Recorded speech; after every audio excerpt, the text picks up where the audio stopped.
Today was Friday, our first full day of vacation in sunny Southern California, and we had just returned from a trip to Knott's Berry Farm in Orange County. I had been there once before, many years ago when I was stationed at the now-closed Marine Corps Air Station at El Toro. We all had a great time, and since there were still a few hours of sunshine left, decided to spend some time in the pool. Before I continue, let me tell you a little bit about us. My name is Shane McKnight. I'm 39 years old, and I'm a lead software developer for an aerospace firm that specializes in avionics for military and commercial aircraft. It may seem strange to you that a software developer works in an environment like this, but you'd be surprised at how much software is used in modern aircraft. I started working there after graduating from college 13 years ago. I had spent 4 years in the service as an avionics technician working on fighter jets and was a perfect fit for the job. I met Kay shortly after arriving in town on a blind date. Kay is 3 years younger than me and works as a nurse at a fairly large medical clinic in the city. Her pretty face and long blonde hair attracted me from the beginning. We dated, fell in love, and got married. A couple years later, we bought a house on the outskirts of Pittsburgh, Pennsylvania. We have been married for 13 years and have 2 sons, John, who is now 10 years old, and Robert, who is only 2 years younger.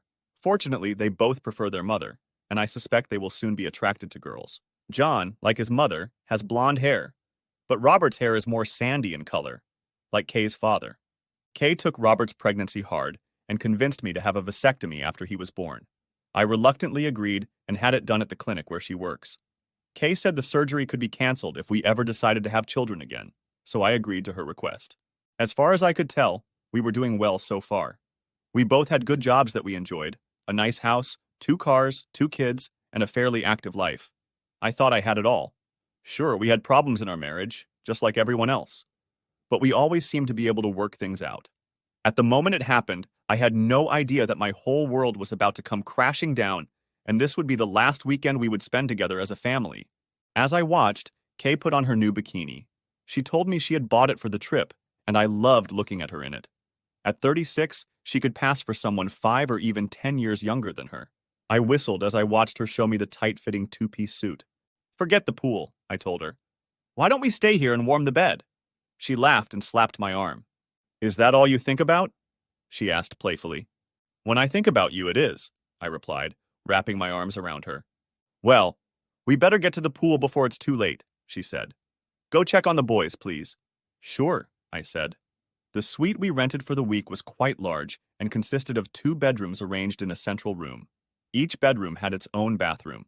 The suite also had a kitchenette. It was more like a small apartment than a regular hotel room. Of course, it didn't come cheap, but in my opinion, my family was worth it. The boys slept in one room, and Kay and I slept in the other. I checked on the boys and made sure they were ready to go. Once I was done with that, we headed to the pool. I saw Kay looking at something on her phone and wondered what she was doing.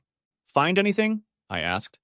It seemed like she was constantly on that phone and almost never let it out of her sight. She shook her head. "No, just bringing our relatives up to speed," she said. Her relatives lived in Pittsburgh and had lived there for years, while mine were still in my native Florida and were now retired. I didn't think about anything else, and we headed to the pool. After playing in the water with the boys for a bit, I got out and dried off. But no sooner had I sat down with my wife than a rather tall, clean-shaven man approached us. He looked to be about 30 years old, had short dark hair, and was dressed in shorts and a short-sleeved t-shirt. He introduced himself as Dan and shook our hands. "Mind if I sit with you for a while?" he asked, sitting down on a chair next to Kay. There were plenty of free chairs by the pool, and I couldn't help but wonder why he had decided to join us. Before I sat down, he reached into his pocket and pulled out a business card that said he was an account manager. Read, "Salesman," for Acme Medical Supplies, a company based in Columbus, Ohio, about 3 hours down the freeway from us. "Isn't Acme one of the companies your clinic uses?" I asked Kay. I'd seen one of their vehicles outside the clinic a couple times in the past. She nodded her head. "Yes," she said. "It's one of several companies we use." She turned to Dan. "Have you ever come to Pittsburgh?" He nodded his head. "Yeah, I do," he said. "About once every 2 or 3 weeks. My territory stretches from Columbus to Pittsburgh." "I see," I said. "So what brings you here?" "I'm here for a conference that starts this weekend," he said. "I'll probably be here most of the week." We talked some more and learned that he actually lives with his wife and 2 girls in Zanesville, a town along Interstate 70 between Columbus and Pittsburgh. Dan described himself as a happily married man, despite living in a house full of women. He joked that apparently he only manages to get girls. That's funny, Kay said. It seems like Shane can only produce boys. He spent some time with us and even played water volleyball with me and the boys in the pool. He seemed like a nice enough guy, and I didn't see anything between him and Kay that would cause concern. But for some reason, my radar was active and running on high. Eventually, we decided it was time for dinner and got out of the water.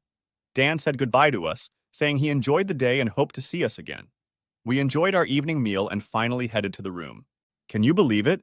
Kay said once we were in the bedroom. We're all girls. Maybe Dan will get me the girl I've always wanted. What? I asked myself. Where the hell did that come from? Don't even joke about something like that, I told her.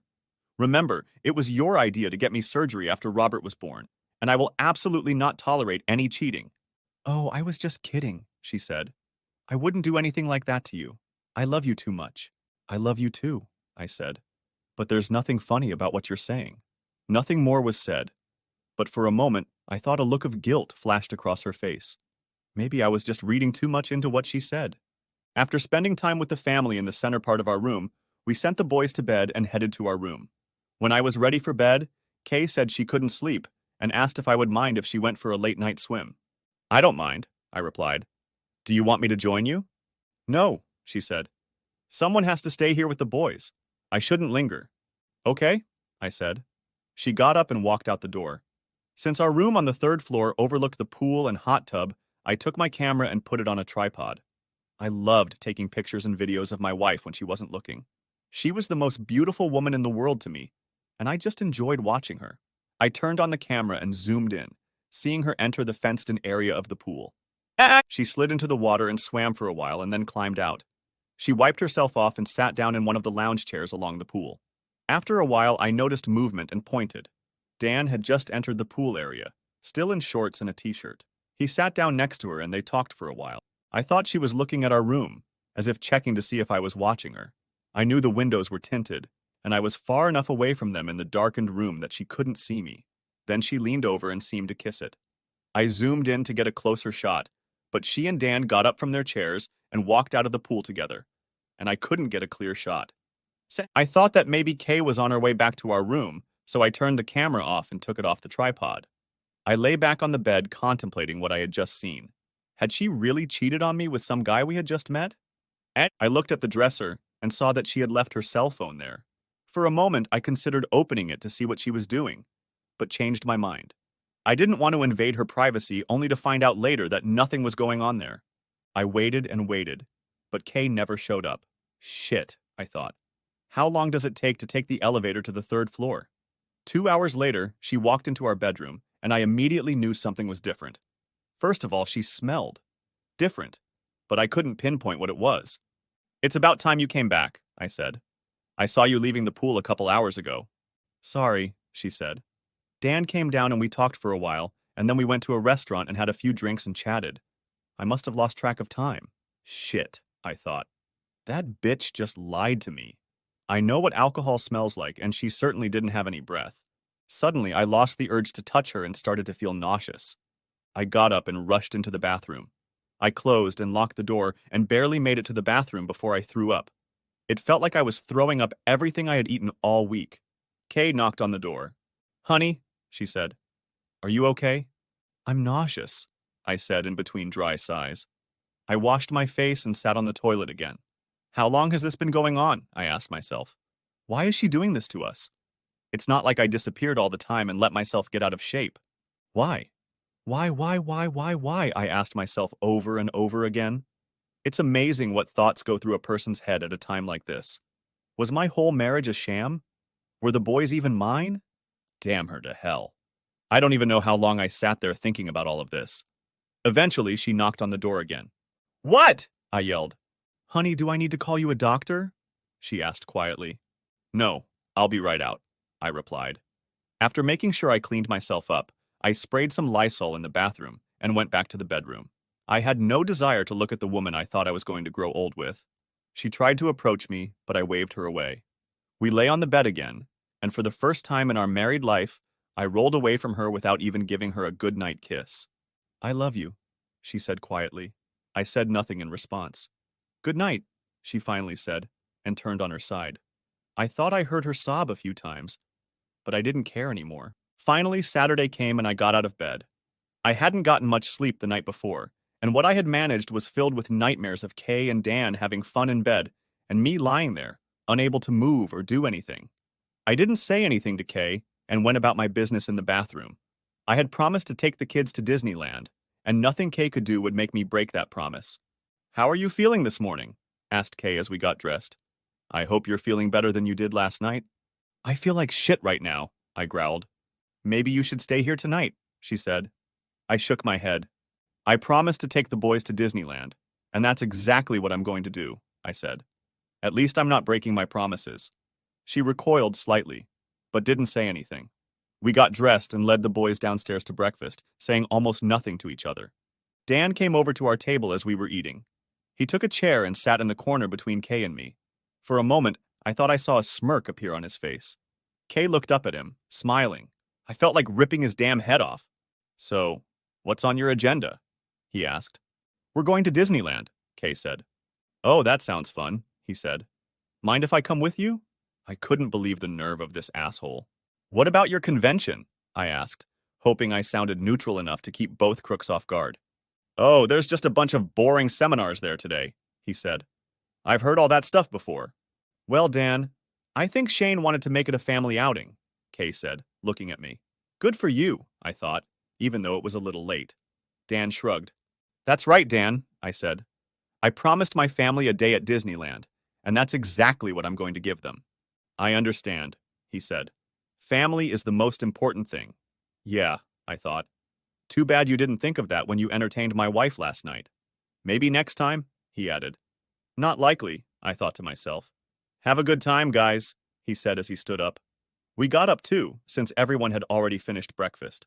As we were leaving, I thought I saw him signal Kay, telling her to call him later. What's gotten into you? She asked me as we boarded the bus to Disneyland. You were so cold to Dan. I could ask the same of you, dear wife, I said, putting emphasis on the word wife. Or I could ask, who attacked you? Shane, that's not nice, she said, pouting. Please, I said sarcastically. Look, I added, trying to sound calm. Let's just have a good day for the boy, okay? Okay, Shane, she said. I don't know what's gotten you so upset lately, but whatever it is, I'm sorry, okay? Yeah, I said in a neutral tone. Normally, I would have hugged and kissed her, and we would have put our differences behind us, but not this time. After what she'd tried to do to me last night, I didn't even want to touch her or look at her, and there was no way she was going to get out of it. She leaned back in her chair, frustrated, apparently, that her attempt to get me comfortable with her had failed. I hope you won't be mad for the rest of our vacation, she said. I looked at her but didn't say anything. We spent the day at Disneyland, and I made sure the boys had a good time. I pretty much ignored Kay for most of the trip, but I tried to remain polite for the boys' sake. It wasn't easy, but I think I succeeded. More than once, however, I saw her texting someone on the phone. Was she texting Dan? Who knows, I thought. After lunch, the rather tired family crawled back onto the bus. I looked over at Kay as we sat down. So, did you have a good day? I asked. She nodded her head. Yeah, it was, she said. It would have been better if you had talked to me, though. I'm sorry, I said. I'm still not feeling very well after last night, I added. Maybe you should try to get a good night's sleep tonight, she said. Yeah, maybe, I said. Right, I thought. As if a good night's sleep will get you out of cheating. Bitch. We drove the rest of the way in silence and had lunch when we got back to the hotel. Once we were in the room, I decided to try one last time with Kay. I walked over to her and hugged her. I'm sorry I've been such a bear, I said. Why don't we put the kids to bed and enjoy a private makeout session together? I'd love to, honey, she said. But I just recently got my period. I'm really sorry. What? I asked myself. I'm not a doctor, but I'm not stupid either. I knew her last period had ended the week before we left Pittsburgh. What kind of game was she playing? I'm sorry too, I said. Well, I'm tired. I think I need to lie down for a while. Why don't you do that, dear? She said. If you don't mind, I'm going to go down to the pool for a while. Yeah, go ahead, I said, resigned to the fact that she was probably going to be having fun with Dan for the next half hour. I watched her walk out the door. I pulled out my camera and set it up to see if I could catch them together. Sure enough, they met at the pool. This time I zoomed in to get a close-up shot of them. They talked for a bit before leaving. These were not the actions of people who had just met. This time I got clear photos and video. I was sure they were heading back to his room. I sat down on the bed and wondered what I should do. Part of me wanted to find his room number and go kick his ass, but I knew I would end up in jail. Then I saw that she had left her purse and phone on the dresser. I picked up the phone and saw that it was locked. I knew her passphrase was John's or Robert's birthday, so I tried using the month and day of John's birthday. Bingo. I was logged in. I started going through her text messages and only then realized what was going on. As far as I could tell, these two had been in a serious relationship for the past year. As it turned out, Dan was the Acme rep at the clinic where she worked and regularly stopped by every other week. During that time, they partied when they found the time. But things had changed dramatically in the last couple months. Kay had talked to Dan about getting pregnant with a girl and decided that he would be the best candidate to get her pregnant. She told him about our planned week-long vacation and actually suggested that he try to come to California so they could be together. Even worse was the fact that Dan's wife, Alicia, seemed to know about all their plans. Apparently, they had some sort of arrangement where each of them would have a different lover from time to time. Over the next few weeks, they made plans and schemed to put them into action. As soon as Dan was approved for a vacation, they set things up so that he would accidentally meet us at the pool. She would then find a way to spend time with him using me as a babysitter. Their ultimate plan was for her to spend every night in his room, and based on recent reports, that was supposed to start tonight. Worse, she had agreed to turn me down for the entire week. "What are you going to tell your husband?" he asked in one of the messages. "I'll tell him I'm getting my period," she wrote back. "He won't come near me while I'm on my period." "You know he's bound to suspect something," Dan texted her. "Not yet," she replied. "He'll know when you get pregnant," Dan texted. "Ha! He thinks boys are his too," she said in response. "But they aren't. I took a DNA test a year and a half ago to prove it. I'll email it to you." "Damn," he wrote back. "Why do you stay with him then?" "Because," she replied, "he's a good provider and great with the kids. Better yet, I don't have to worry about getting pregnant by him. After Robert was born, I talked him into having a vasectomy." "Do you know who the real fathers are?" he asked her. "I do," she replied. "The old boyfriend is John's father, and the doctor I used to work for is Robert's. He even gave Shane a vasectomy." Damn, I thought. I remembered that the doctor had left the clinic years ago to become some rich asshole at the teaching hospital in town. "You're something else," he said. "I hope he never finds out about this. Something tells me he'll kick you to the curb in no time." "He's a big teddy bear," she said. "Trust me, he won't do anything. I'll just let him know that if he divorces me, I'll destroy him financially and keep him away from the boys." "You're cold," he said. "Yes," she wrote. "The coldest. He hardly spoke to me at all this morning." "Maybe he's figured it out," Dan said. "No," she wrote back. "He doesn't understand anything as usual. Probably ate something." "Are we still on for tonight?" he asked. "Oh yeah," she replied. "I'll be at the pool like we agreed." "And how long are you going to stay?" asked Dan in response. "I should be back at the room around 8 in the morning or so," she said. "Then you have me all night. He wants to take us to the tar pits." Brea tar pits. "Boring." "Okay, I'll see you tonight," he said. "See you later, lover," she replied. Good thing Kay wasn't around at that moment. I had read stories where people said that the opposite of love was indifference, not hate. In my case, that wasn't the case. There was no indifference in me. It was, simply put, blind, seething hatred. The bitch had lied to me all these years and even robbed me of the opportunity to have a family of my own. I had to find out about the DNA test she was talking about, so I opened her cell phone email client and did a search. Sure enough, it was in a folder labeled Stuff. It was dated a little over a year and a half ago. I opened it and saw black and white proof of her perfidy. Somehow she had taken a sample from me and the boys. The test was unequivocal. Both boys were at best half-siblings with the same mother, but different fathers. The test showed that I could not be the father of either child. Annoyed beyond belief, I forwarded the document to my email and looked through the other emails she had saved. There were several of them, from Dan and other men, dating back about 8 years, just after Robert was born. Almost all of them were quite explicit, and some contained pictures and videos that I had forwarded to my account as well. I rummaged through her purse, which she had placed on the dresser. I found a package of birth control pills that didn't even have half of them in it. Why would she need these if I'm having a vasectomy? I asked myself. I found her day planner and looked through it. Kay has a habit of writing everything down, and I noticed a few days with DK written in red. Those must have been the days she dated Dan, I thought. 2 days before we left on vacation, I also found a notation that read, "Stop BC." Another marking read, "No S" on the same day. It didn't take a rocket scientist to figure that out. No doubt she had stopped taking birth control and cut me off from the fun. Why, I wondered. With my vasectomy, I couldn't get her pregnant. Maybe she was saving herself for Dan and wanted to make sure he was the one to get her pregnant. I took a picture of the planner and birth control bills and put everything back. I looked at her phone, wondering what else I could get out of it. And then an idea hit me. A while back, the company I worked for decided that one of their junior developers might be passing trade secrets to a competitor, so they used an app that tracked all activity on his cell phone, from SMS text messages to phone calls to emails. Another app was used to record and transcribe all calls, with the recording saved on the device and archived either locally or on another server. This was a bit tricky, as federal laws pertain to phone records. As I recall, the information could be accessed from any device with the proper credentials. It turned out that the rumors were unfounded, but the developer was rebuked for being careless about personal security and given a stern lecture before being transferred to another department. I created an account to track all activities on Kay's cell phone number, and within minutes was able to access everything using my phone, tablet, or personal computer.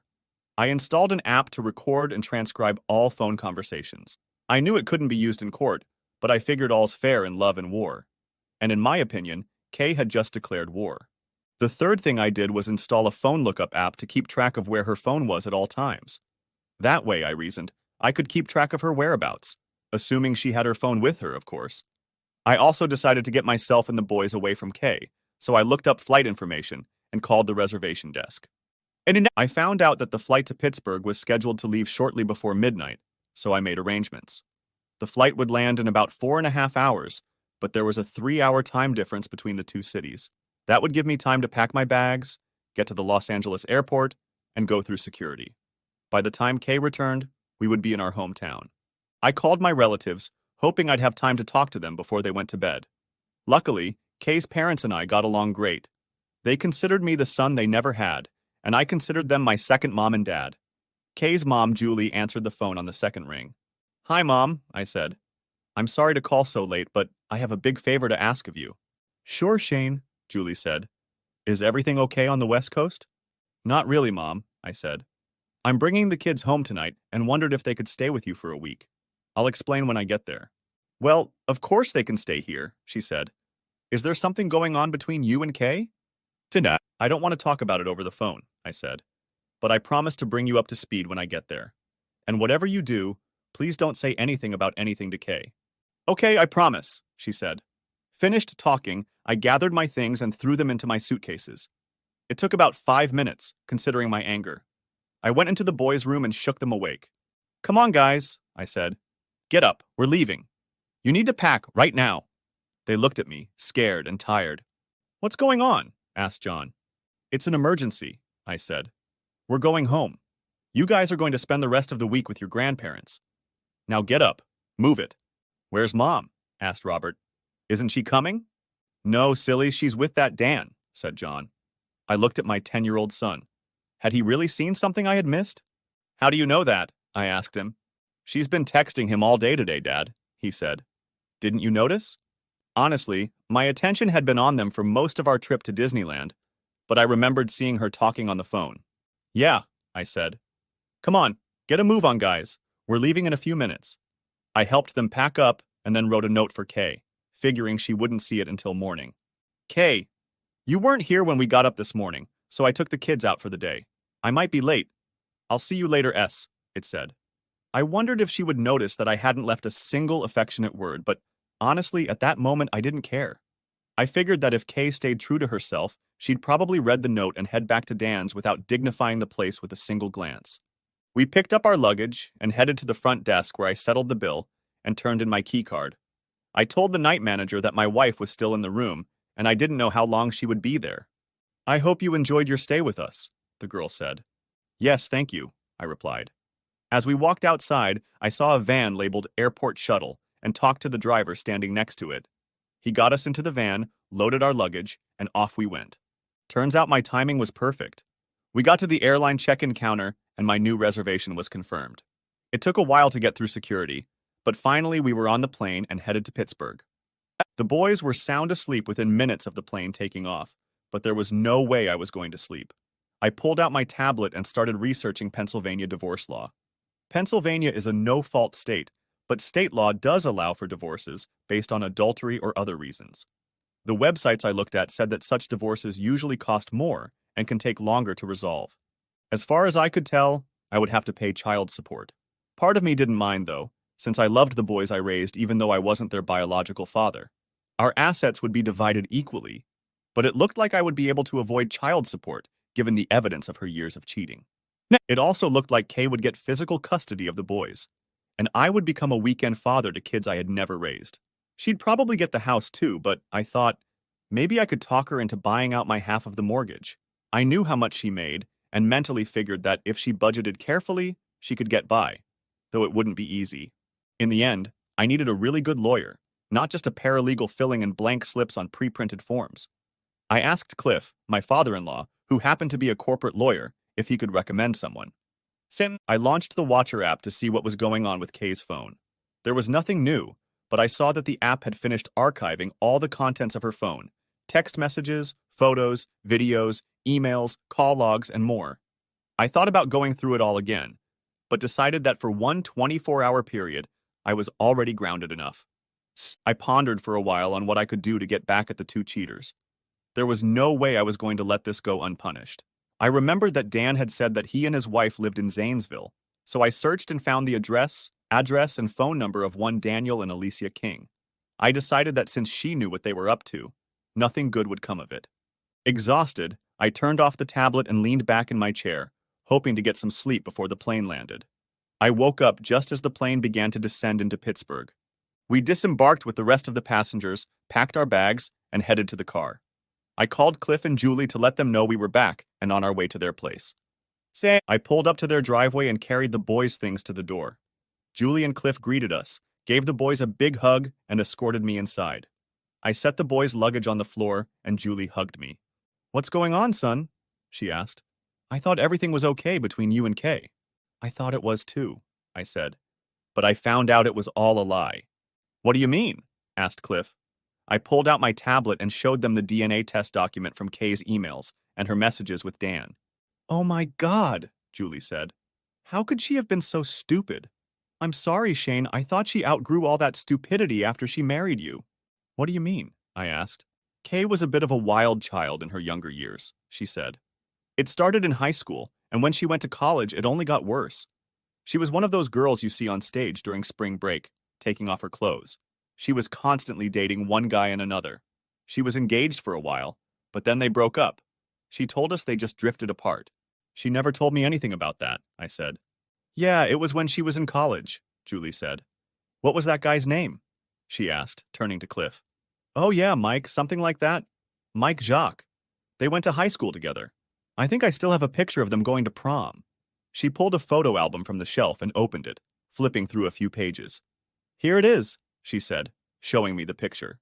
I looked at the picture of a much younger Kay and her date at the high school prom and immediately noticed something. Mike, her date, looked a lot like John. I showed the picture to Julie. "Is it just me, or does he look strikingly like John?" I asked. Julie and Cliff looked at the picture. "I think you're right," she said. "They look an awful lot alike, don't they, Cliff?" she asked, looking at her husband. He nodded his head. "Of course they look alike," Cliff said. He looked at me. "Do you think he could be John's biological father?" "It looks like it to me," I said. "But it would take a DNA test to prove it. Do you know if this guy is still in town?" "Yes," Julie said. "His family has owned a deli here for years. He makes the best pastrami.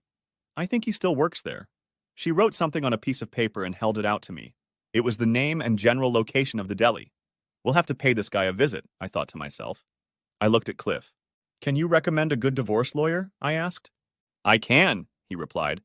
"Are you sure this is something you want to pursue?" "Absolutely," I said.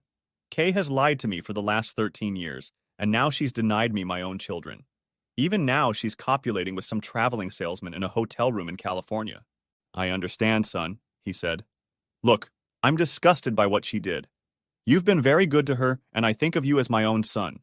But she's my daughter, and I still love her. Do what you need to do, but promise me one thing." "What's that?" I asked. "Promise me you won't physically hurt her," he said. I nodded my head. I realized what he was getting at. "I promise," I said. "Thank you," he said. "Also, we'd like you to come over for dinner tonight with us and the kids. I'd like us to sit down and talk about everything in detail." "I'll be here," I said. He pulled out his wallet and handed me a business card. "Marion Hawkins," it read with an address and phone number. "From what I've heard, she's the best in the business," he said. "I worked with her a few years ago. She hates crooks fiercely. I suggest you call her office early Monday morning." "Thanks," I said. "I'll see you tonight. And please don't let Kay know we're here." "Mom is the word," Julie said. We said goodbye and I hugged the boys, promising to come back tonight. I left and headed toward the place I used to call home.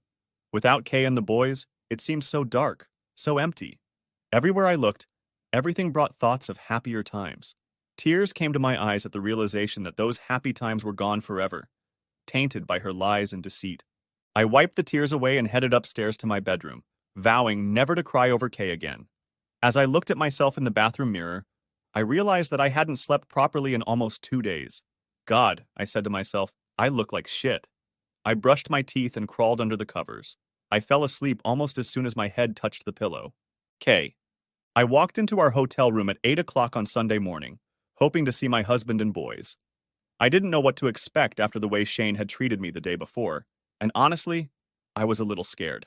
Thankfully, I had showered before leaving Dan's room this morning. The last thing I wanted was for Shane to smell my lover on me. I opened the door, expecting to be bombarded by the noise of 3 men getting ready for the workday. Or rather, 1 man and 2 restless boys. But instead, there was deathly silence. I wondered what was wrong and went into my room with Shane. He wasn't there, but I saw a note on the dresser. "Kay, you weren't here when we got up this morning, so I took the kids out for the day. I might be late. See you later." S, it read. Short, concise, and to the point. Just like my husband, I thought. I noticed that it didn't include the usual affectionate words he usually left.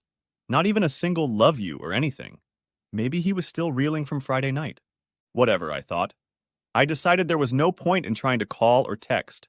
Judging by his mood last night, it wouldn't do me any good. Besides, I told myself, I'm not interested in seeing a pile of tar anyway. I saw my phone on the dresser where I'd left it. As I picked it up and unlocked it, I noticed that the Messenger app was open. That's odd, I thought. I always close my apps when I finish work. Maybe I don't, though. I dialed Dan's number. "Hey, love," I said when he answered.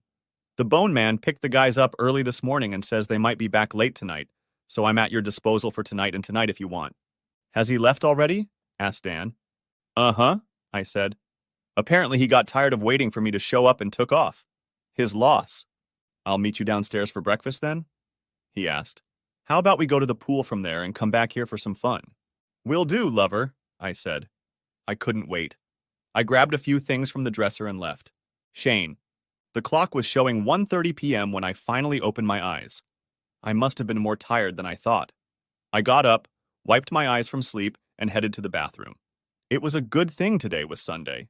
There wasn't much I could do with the lawyer today, but I did have one very important thing on my agenda. I looked at my phone and noticed that Kay hadn't sent any texts or called to find out where we were. Figures. I wondered if she'd seen the note I'd left, and decided to spend the day with Dickwad. After showering and getting dressed, I fired up my tablet and checked the activity on her phone. Sure enough, there was a new call, which meant she had to be in the hotel room reading the note I'd left. Judging from the log, the call was made to another cell phone with a 740 area code. Looking it up on the internet, I learned that it was one of 2 area codes for Zanesville, the town where Dan lived with his wife and 2 girls. I listened to the audio of the call and read the transcript provided by the app I had installed, and decided she would spend the day and night with Dan. Looking at her tracker data, I saw that the phone and presumably her were still at the hotel. I checked the map, found out where the deli where Mike Jacques worked was located, and headed there. I found the place easily, parked, and went inside. The man cutting meat on the counter behind the display case turned around as I stepped inside. He'd put on a couple pounds since high school and his blonde hair had thinned, but I knew it was him, Mike Jacques. It also helped that he wore a name tag that said, Mike. "What can I do for you, buddy?" he asked, smiling.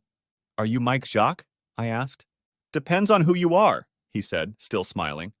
If you're a bill collector or from the IRS, no. I laughed. At least he has a good sense of humor, I thought. I'm not a bill collector, and I don't work for the IRS, I said. His smile widened and he held out his hand, taking off his gloves. Then I'm your man, he said. And who are you? Shane McKnight, I said. Nice to meet you. Nice to meet you, he said. What can I do for you? Well, 3 things actually, I said. Do you know Kay Williams? He nodded his head. Yeah, I did, he said. Back in high school and college. I heard she got married. Yeah, I said. She married me about 13 years ago. I see, he said, and the smile disappeared from his face. I understand you and she were once engaged, I said. He nodded his head. Yes, he said. But that was a long time ago. We were both in college at the time. If you don't mind me asking, what happened? I asked. Well, I caught her with another man, he said. I was hoping she'd keep her promise to be faithful, but apparently she couldn't, so I broke up with her. You took her to your high school prom, right? I asked. Yeah, a long time ago, he replied. Look, you didn't know her then. She was pretty wild. I thought she'd settle down as she got older, but I guess that didn't happen. Right. Do you remember seeing her about 11 years ago or so? I asked. His face turned red. Yeah, he said quietly. She came here to the deli around closing time and said she wanted to talk to me. I thought maybe she wanted to come back to me, but I saw her wedding rings and changed my mind. She said she wanted to make amends for what she did to me in college. She said she wanted me to get her pregnant. I asked her about her husband. I think it was you. And she said you enjoyed her having fun with other men. Said it was a game the 2 of you played together. Not exactly like that, I said. I see, he said back. Doesn't go too well with that ring, does it? I asked, looking at the wedding band he was wearing. He looked at it for a moment before answering. I wasn't married yet at the time, he said. I met my wife about 6 months after that day. Did you ever hear back from Kay? I asked. Yes, he replied. She came and said she had a baby boy, named him Jim or something. John, I said. I pulled out my phone and showed him a picture of John. Striking resemblance, don't you think? Yeah, he said. Pretty boy. I guess you want to mess with me now, right? I shook my head. It's a little late for that, I said. But there is something you can do for me. What's that? He asked. Are you willing to testify in court? I asked. To tell the judge what you just told me? Maybe swear an oath? I suppose I could do that, he said. After all, it looks like she was playing both of us. It does, I said. Besides, would you be willing to undergo DNA testing to make sure you're John's biological father? Are you planning on coming to me for support or something? He asked nervously. I shook my head. I don't know what the court will rule, I said. My name is on the birth certificate, and I've been raising him for the last 10 years. I don't know what Kay or her lawyer will do. He thought for a moment before answering. Okay, he said. I'll do it. What do I need to do? I pulled out a plastic bag with a cotton swab. Just let me take some saliva from your cheek, I said. I'll take it from there. He opened his mouth, and I slipped the Q-tip into his mouth. I put the cotton swab back in the bag, made a mark on it, and put it back in my pocket. There's something else, I said. What? He asked. I'll have a pound of your pastrami, please, I said. I'll pay for it. His face spread into a huge grin. I see you have good taste, he said. You know, we make the best pastrami in the state. So I've heard, I said. He held out a small piece for me to sample. It was, without a doubt, the best pastrami I had ever tasted. Very tasty, I said. If you'd like, I'll add a sandwich for you at no extra charge, he said. Sounds good, Mike, I said. Please do. I haven't had lunch yet. He weighed out a pound of meat, put it in a bag, and took more meat and made the sandwich, wrapping it in paper after he was done. I thanked him, paying for the pastrami. Shane, you seem like a real professional, he said. I'm really sorry about that, and I hope it works out for you. Thanks, Mike, I said. And thanks for your honesty. I'll see you around. See ya, he said as I walked out. I drove home, taking a few bites from my sandwich as I went. I had another important item on my agenda. I put the packaged meat in the fridge and finished the sandwich Mike had made for me. Pulling out my tablet, I checked to see if there was any new activity on Kay's phone since this morning. There wasn't. She didn't even seem to be interested in whether the boys and I were okay. I decided to go through her emails and messages again to see what else I could find. I started at the beginning and found several exchanges between her and Dr. Winstead, the doctor who performed my vasectomy. He made it clear to her that he didn't want to know anything about the baby he was carrying and asked if she had contacted me about the vasectomy, as he had suggested. Yes, I have, she answered him. And he was fine with it. I told him I was having a hard time with Robert, which I did, and he would do anything to make me feel better. Good, he replied. I'll take care of it myself. Trust me, he won't be able to have kids when I'm done. Just curious, why don't you want to have kids with your husband? Really? She asked. Have you looked at him? Do you think I want to have children with him? No way. I couldn't believe what I was reading. My so-called loving wife and this doctor were conspiring to make me infertile while making me believe I was doing it for her. And the thought that she really didn't want children with me pierced me to the core. Why did she even marry me if she had those feelings? And I went through some more of her emails and pulled up some pictures and videos of her cheating. I copied it all onto a flash drive to use in the divorce. I continued going through her emails and found that after good old Dr. Winstead left the clinic, she had dates with at least 5 other men. Judging by the dates on the emails, many of her affairs had taken place while I was away from home. Of course, I didn't travel much for work, but I did have to go out a few times to oversee software upgrades on old avionics or to observe test flights of new equipment we were developing. Mostly, I had to travel 3 or 4 times a year. Then she met Dan, and things changed dramatically.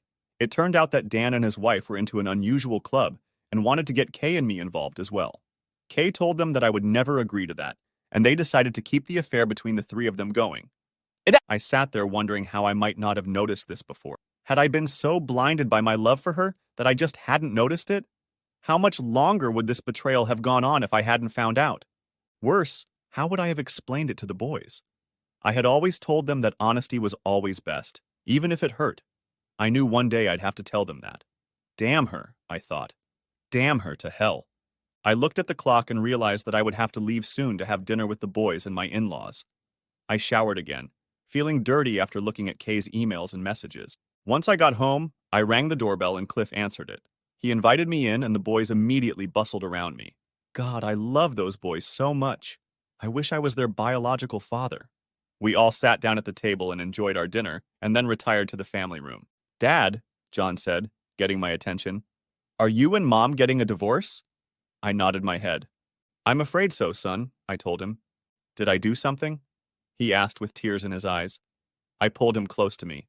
I'll make it up to you, I promise. No, son, I told him. You haven't done anything. You're both the best sons anyone could wish for. Then why? He asked. Don't you love Mom anymore? It's hard to explain, son, I told him. Sometimes moms and dads go through things that can't be fixed. This is one of those times.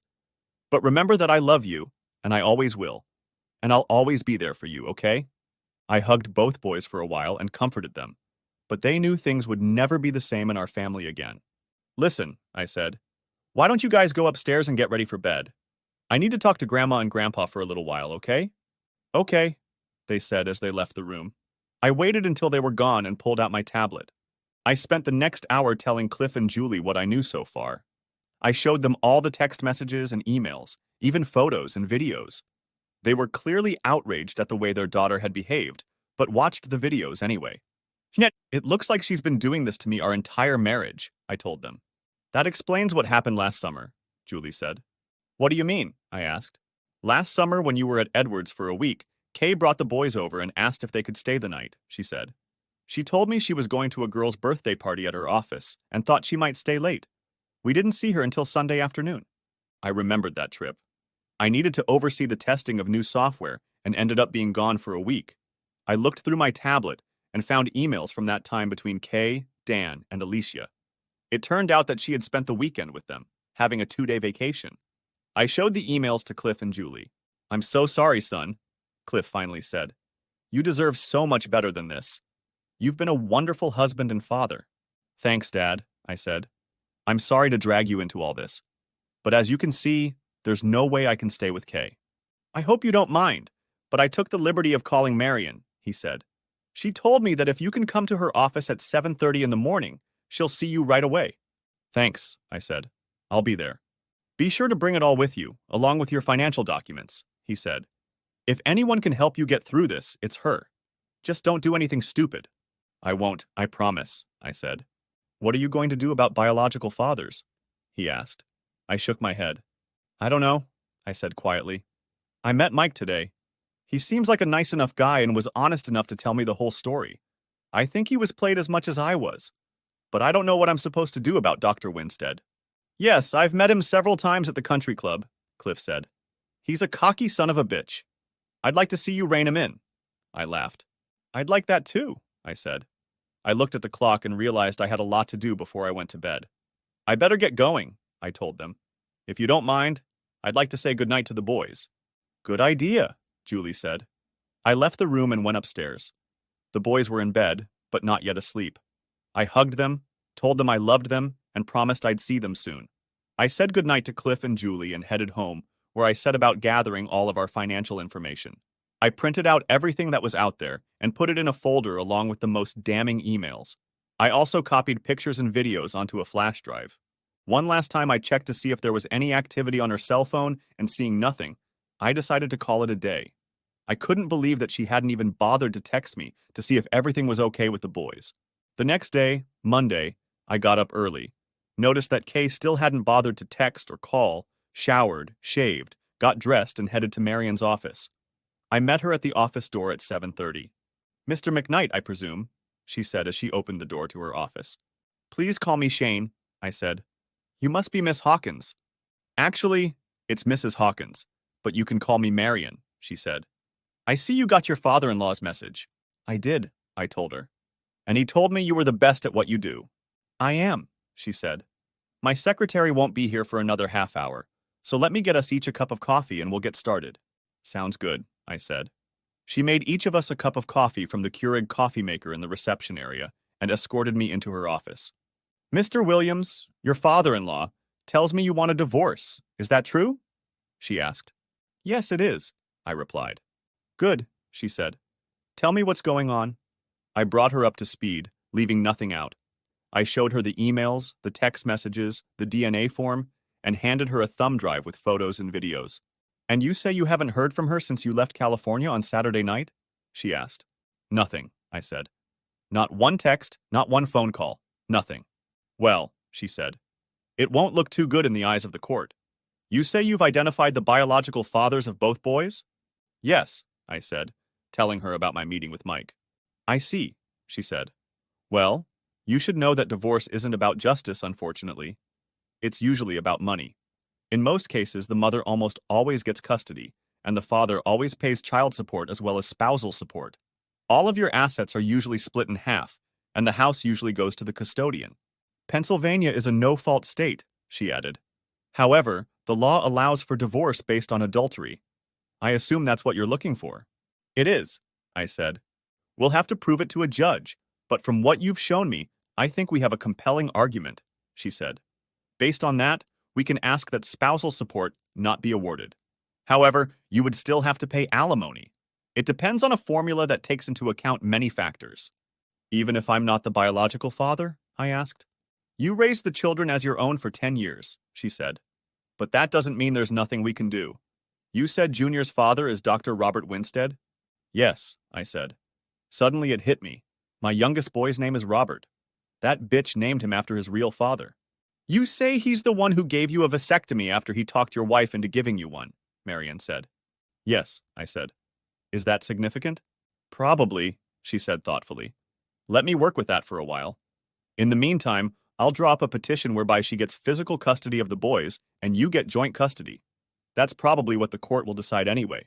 I will also ask for a basic minimum of child support and no spousal support. I would also give her the option to buy out your half of the house. There is also a possibility that the court may order you to go to counseling. Would that interest you? No, I said. She lied to me from the beginning and robbed me of the opportunity to have a family. Nothing will ever make me reconcile with her. I understand, she said. However, depending on the judge, you may still be ordered to go to counseling. I'm just letting you know that it's a possibility. I nodded my head in understanding. What about DNA testing? I asked. We already have the results of the test your wife got, she said. But I can see how additional testing to confirm paternity might be helpful. By all means, have it done if you'd like. We talked some more, and she gave me a list of things to help protect myself financially. After making all her notes, she stopped and looked at me. When do you want it serviced? She asked. As soon as possible, I replied. You say the hotel room in California is booked through Friday? She asked. Yes, but she can come back anytime, I said. As far as I know, she still doesn't know I've left. I see, she said. Good. We plan to serve her when she gets to the airport. If you find out she's coming back early, call me on my cell phone. If I don't answer, it'll be because I'm in court, so just leave a message. In the meantime, don't do anything stupid. Let me take care of this. I know it's hard for you, but you have to be strong for your two boys. Thank you, I said. Is there anything else we need to talk about? Not right now, she said. But please contact me if you hear from her. I will, I said. So, how much do I owe you? I blushed when she told me that, but I knew it was necessary. I wrote out a check and handed it to her. We said our goodbyes and I walked out the door feeling a little better. I still hated Kay, but at least I was doing something about it. On the way home, I stopped by the bank and made the changes to our account that Marion had advised. I withdrew half of all the money and opened a new account in my name only, and then paid off and closed the joint credit cards. However, one I ordered just for myself. I also knew that Kay had her own card in her name that was not linked to the joint account, although I paid for it from our joint checking account. By the time I got home, it was almost 11 a.m., 8 o'clock California time, and I figured if Kay was going to call, she'd do it soon. Kay. At 8 a.m. Monday morning, I walked into our room. I paused before entering the room, not knowing what I would find there. I hadn't heard from him yesterday, and I was a little worried about the boys. I knew they were safe with Shane, but it would be nice to hear something. I slid the keycard into the slot and opened the door, hearing the latch unlock. When I entered the house, it was eerily quiet. Almost too quiet. Where were they? I hadn't seen them at the restaurant. Had they already left for the day? I called out to them, but no one answered. I went into the boys' room and saw that both beds were made. I didn't see the usual mess of toys and clothes and wondered what was going on. When I opened the closet, I got the shock of my life. All of their clothes were gone. I opened the drawers of the dresser, and everything was gone there too. In a panic, I ran to our room and opened the closet door. All of Shane's stuff was gone too. I looked at the dresser and saw that the note he had left Saturday night had never moved. Opening the drawers of the dresser, I saw that everything was gone. Oh my God, I thought. He knows. I pulled out my cell phone and called. Hi, Shane said when he was answered. Honey, it's me, I said. Where are you? Is everything okay with the boys? What's going on? Like you care, he said. You could hear the anger in his voice. Of course I care, I said. I love you and I miss you. Ha! He exclaimed. Is that why you waited 36 hours to contact me? What? Were you too busy having fun with Dan to notice that the boys and I weren't here? What are you talking about? I knew the boys would be safe with you and I know how much you hate using your phone, I said. Bullshit, he stated. You realized I was going to be gone, so you decided to spend the day and night with your buddy. Don't lie to me again, bitch. I know everything. What do you mean, everything? I asked. I was starting to get a little nervous. How much does he really know? I mean everything, slut, he said. I found the results of your DNA test, and I know the boys aren't mine. I know who their real fathers are, and I know how you schemed to keep me from ever having children. You lied to me our entire marriage. Even this vacation was just an excuse to have fun with Dan for a week. Shane, it's not what you think, I said, trying to get him off balance. It wasn't working. You don't have to tell me that, you worthless, cheating whore, he said. You deliberately plotted and schemed to deprive me of my family. And you know what? It's over now. We're done, whore. We're done. I've already seen a lawyer about a divorce. Divorce? I asked. No, please, Shane. I don't want a divorce. I don't care what you want anymore, he said. Shane, please let me come home and we can talk this out like adults, I said. I realize you're angry right now, but we can work this out. There's nothing to settle, slut, he said. The room is paid for through Friday, so you can stay there. You'll be handed the papers when you get back. By the way, you should know that I canceled your joint credit card and debit card, but you still have your personal card. Shane, please, I started, but he was already done talking. I stood and stared at the phone, contemplating whether or not I should call back. Figuring it wouldn't do any good, I decided not to call. The more I thought about what he said, the angrier I got. Yes, I had cheated on Shane over the years. Many times. I had always been a little wild, and I thought things would change when I got married. I stayed faithful to Shane for the first 2 years of our marriage, but the old desires started to come back. Around this time, we started talking about starting a family, and I made a unilateral decision that changed everything, at least for me. I decided to let Mike, my ex-fiancé, get me pregnant. I justified it to Mike by saying that I owed it to him. Yes, I lied a little when he asked me about my husband, but the truth was that I never really wanted kids with Shane. It's not that he was ugly or anything. He's no Quasimodo, but he's certainly no Brad Pitt, if you know what I mean. It wasn't easy for me at first, and I did my best to keep Shane from finding out. I usually waited until he was away on one of his trips, so I would have time to enjoy myself and get cleaned up. It wasn't easy since he only went away a few times a year. I had a few more lovers after John was born, but I always made sure Shane didn't find out. I started using some of my free time to spend my days with different men. Some of my lovers took pictures and made videos, sending them to me as keepsakes. A couple of years after Mike, I started having an affair with Dr. Winstead, one of my bosses at work. I ended up getting pregnant with Robert. Yes, I named the boy after his real father, even though he wanted nothing to do with his offspring. I took a chance that Shane wouldn't find out, and so far my secret was safe. Dr. Winstead advised me to give Shane a vasectomy after Robert was born. I thought it was a dishonest idea and suggested it to my clueless husband. He bought my lie and agreed to the vasectomy, and I made sure Dr. Winstead performed the procedure. After Robert was born, I dated several men again, trying to be as inconspicuous as possible. I never denied Shane anything and promised myself I wouldn't disrespect him by giving him sloppy seconds. As long as he remains in the dark, I thought, everything will be okay. Somewhere along the way, I met Mac. It's not his real name, of course, but that's what everyone calls him. We slept together a few times, after which he made me an offer that promised to be very lucrative. Everything we did was for cash, and by now I had managed to amass a good amount of capital. I decided to use it as a backup in case Shane suddenly decided to leave me. Yes, some of what I was doing for Mac was outside the law, but he assured me that everything would be okay if I kept my cool. Around the same time that I met Mac, I decided to verify that neither of the boys were Shane's father and took a DNA test. I was pleased with the result and decided to keep the document for future reference. I knew the time would come when I would have to tell my husband the truth. I knew he would be shocked, but I didn't care. After all, what could he do? Put the babies back in my womb? I know some would think me evil for denying Shane children, but I decided it was my right to decide who would be the father to my offspring. As I thought Shane's reaction to what he found out was over the top. We'd been through a lot over the years, and I saw no reason why it should be any different. In my wildest dreams, I never thought he would actually go through with the divorce. In the past, he had always deferred to me. Until Friday night, I had never seen him get angry or really upset about anything. But the more I thought about the fact that he called me a slut, the angrier I got. Yes, I'm a slut. But, I asked myself, how dare he call me that? I'll show him, I thought to myself. He thinks I'm a slut. I'll show him what a slut I can be. A plan began to form in my head. What the hell, I thought to myself. And then another thought hit me. Shane had said he knew everything, and that really bothered me. If he really does know everything, like he said, I could end up in jail. I opened my contact list and made another call. McGregor, a male voice said. Mac, I answered. It's me, Kay. Hi, Kay, he said. How's California? Having a good tan? Yeah, fun, I said. We've got a problem. Shane knows. He said he knows everything. Shit, Mac said. Part 2. Shane. I had just finished talking to Kay, deciding I couldn't take any more of her stamps and bullshit. I waited a few minutes and checked that the app I had installed on her phone Saturday night had downloaded the audio file along with a transcript of the conversation.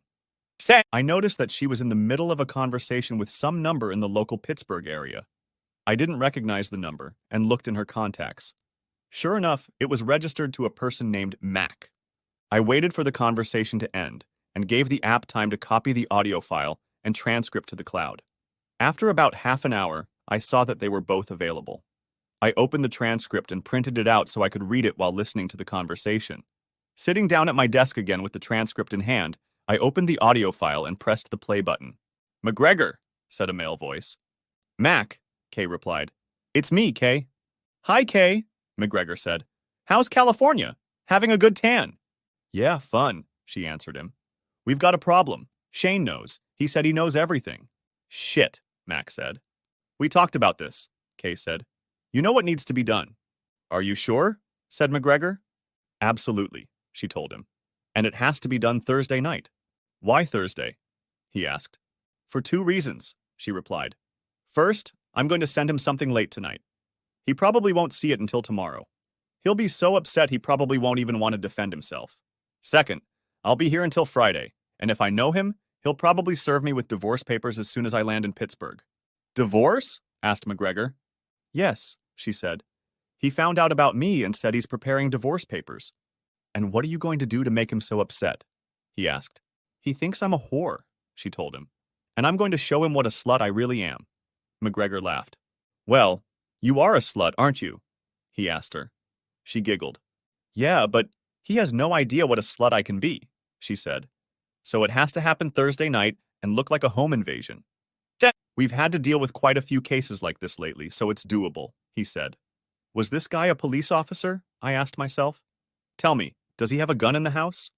No, she answered. He wanted to acquire one, but I never allowed it. Good. What about rats? He asked her. I really don't want them to get hurt, she said. But there must be no witnesses. Understood? Yes, he said. I understand. What's in it for me? Shane has $1 million life insurance policy, and his employer has a $500,000 policy, she said. I'll give you $100,000 of that amount. You're asking for a lot, he said. Let it be $250,000, and we'll make a deal. Okay, she said after a few moments. So, let me get this straight, he said. You want me to kill your husband and possibly your two boys for $250,000. You want it done this Thursday night, and you want it to look like a home invasion. Exactly, she said. And I want you to handle it yourself. I know you've done it before, and I don't want someone else to mess it up. There's too much at stake. I understand, he said. You realize I'm taking a risk. We both do, she said. Good, he told her. But I want to celebrate when you get back. She giggled. Sure, she said. We can celebrate D-Day together. D-Day? He asked. Yes, she told him. The day Shane died. They laughed. I've got to go. I won't call until I get back. Don't worry, I'll act like a distraught widow and no one will ever know the truth. Okay, he said. I'll text you when it's ready. I can't wait, she said. We'll talk later. Bye, he said, and ended the conversation. I sat there stunned, unable to believe what I had just heard. My so-called loving wife had just promised to pay some asshole $250,000 to get me, and possibly the boys killed this Thursday night. Why the hell did she get into this? I asked myself. And who is this McGregor guy? What is he? A cop? And what are they doing so bad that me and the boys have to be destroyed? I sent the audio file and transcript to Marion's email address and called her when I was sure the email had been sent. She answered on the second ring. Marion Hawkins, she said when she answered. Marion, this is Shane McKnight, I said. I just sent you a couple files. I intercepted a conversation between Kay and some guy named McGregor, and they just plotted to destroy me and the boys this Thursday. What? She asked, shocked. Are you sure about that? I'm absolutely sure of it, I said. I sent you the audio file and the transcript. How did you get the audio file and the transcript? She asked. Never mind, you can explain it later. I just finished a case and I'm on my way to the office now. I want you to come in right now. I'll clear my calendar, call the DA's office and my private investigator. On my way, I said, ending the conversation. Grabbing my tablet and laptop, as well as a printout of the transcript just in case, I hit the road. When I got to Marion's office, I noticed that two men were next to her, reviewing the transcript. Marion waved me over and closed the door. She introduced them to me. Bill Rollins was her private investigator, and the other man was Ryan Jacobs, an assistant district attorney. Can you tell me how you got this? Asked Ryan. I told him about the apps I had installed on Kay's phone, one that archived all the data from her device, including emails, text messages, videos, and photos, and another that recorded her calls and stored them in the cloud as audio files. It also decrypted her calls, saving the text files in a remote location. I'm not sure we can use this as evidence in court, given the way you got it, he told me. Look, Mr. Jacobs, I said. The phones and services are in my name and I pay the bills.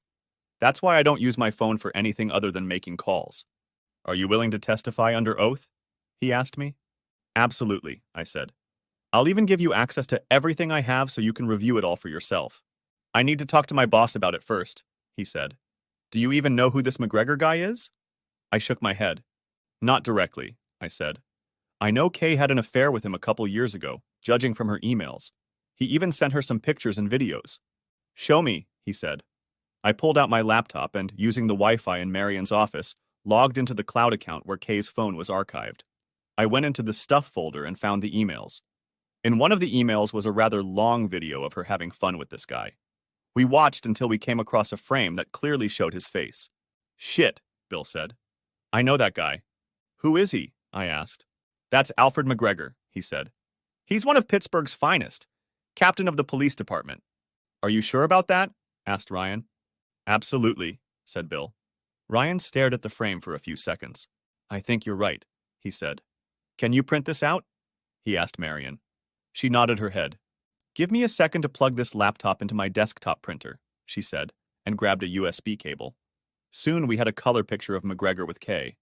Ryan looked at me before he spoke again. Can you give me access to all this information? He asked. I can, I replied. Do you have a laptop? He nodded, then opened his bag and pulled out a computer. He started it up and connected to Marion's Wi-Fi. In no time at all, I had it set up to watch everything that was going on. I think it would be best if we put Mr. McKnight in protective custody until we get this all sorted out, he said to Marion. She shook her head and rejected his suggestion. No way, she said. First of all, he has 2 little boys to take care of. Second, if you put my client in protective custody, you'll be signing his death warrant. There's no way I'm going to let you put him in a position where this McGregor can get a hold of him. I have a couple guys I can spare to guard him, Bill said. Marion nodded her head. Do it, she said. Ryan looked back at me before he spoke again. Do you have any idea why they want to destroy you? He asked. I pulled out my laptop and showed them the emails I'd found between Kay and Alfred. I don't know what any of this means, I said. But I found this by looking through her emails. They went through all the emails I'd brought, and as I watched them, Ryan's eyes widened. Holy shit, he said. What? Asked Marion. Our office has been working with the Drug and Alcohol Administration on the increasing cases of prescription drugs on the black market. They're trying to find the source, but so far they've had no luck, he said. He looked at me. Where does your wife work? He asked. I told him about her work at the clinic. You think my wife is the source of these drugs? I asked. That's exactly what these emails indicate, he said. It looks like McGregor is involved in this case too. If your wife thinks you know about all this, she'll probably want you out of the way. He turned to Marion again. Are you sure you don't want to take your client into protective custody? To make it easier for McGregor to get to him? She asked. Hell no. I want McGregor behind bars immediately. It's not that easy, Ryan said. We need to go through channels, get internal affairs involved, investigate. We're talking about a police captain, not some rookie. It's going to take time. We don't have time for your political bullshit, Marion said angrily. By the time you go through normal channels, I'll already be on Social Security and my client will be dead. We know McGregor plans to take him down on Thursday. That gives us less than 3 days. What do you want me to do? Asked Ryan. Call your boss right now, she said. He's probably at lunch right now, said Ryan. I know he's there, Marion said. He's probably on his way back to his car right now. Call him and put him on speakerphone. Ryan nodded his head and pulled out his cell phone. He put it on speaker and placed the phone on Marion's desk. Giles, the man said as he picked up the phone. Boss, this is Ryan Jacobs, Ryan said. I'm with Marion Hawkins and her client, and it seems we have a problem.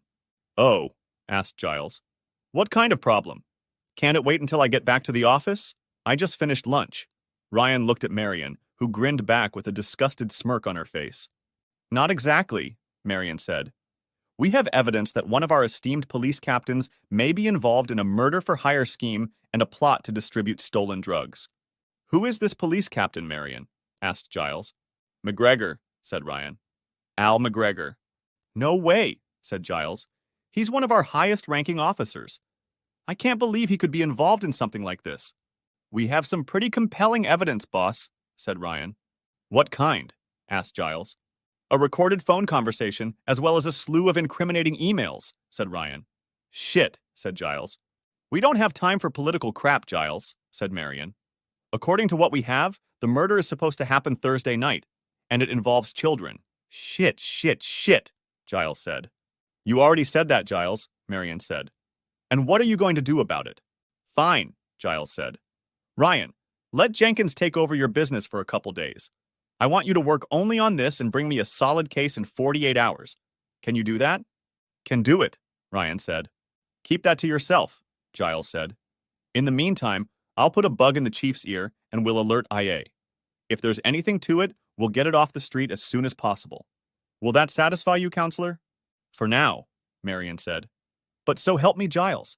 If anything happens to my client and his kids, I'm going to make such a fuss you won't believe it. And you can kiss your re-election goodbye. Don't worry, Marion, Giles said. I'll do my job. I hope so, Giles, she said. I really hope so. Ryan finished talking and gathered his gear. I'd better get started right now, he said. We definitely need to issue a warrant for your wife's arrest. You say she's due back on Friday? I nodded my head. Good. I'll take care of getting this message to California so the locals can pick her up. Can I have your number in case I need more information? He asked. I nodded my head, wrote down my number and home address on a piece of paper and handed it to him. He thanked me, tucking the piece of paper into his pocket. One last thing, he said. We'll need to search your house. I'll get a search warrant and call you when we're ready to come. I understand, I said. He nodded his head, shook my hand, and walked away. I guess that changes things with your divorce, Marion said after Ryan left. You think so? I asked sarcastically. I'm sorry, I said, seeing her reaction. The whole thing really pissed me off. It's not your fault. It's okay, Shane, she said. I'd be a little pissed off too if I were you. So, I take it you want custody in the house?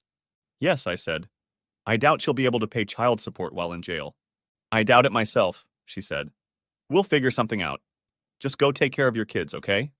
I nodded my head. I will, I said. Bill came back into the room and turned to me. Do you have a security system in your house? He asked.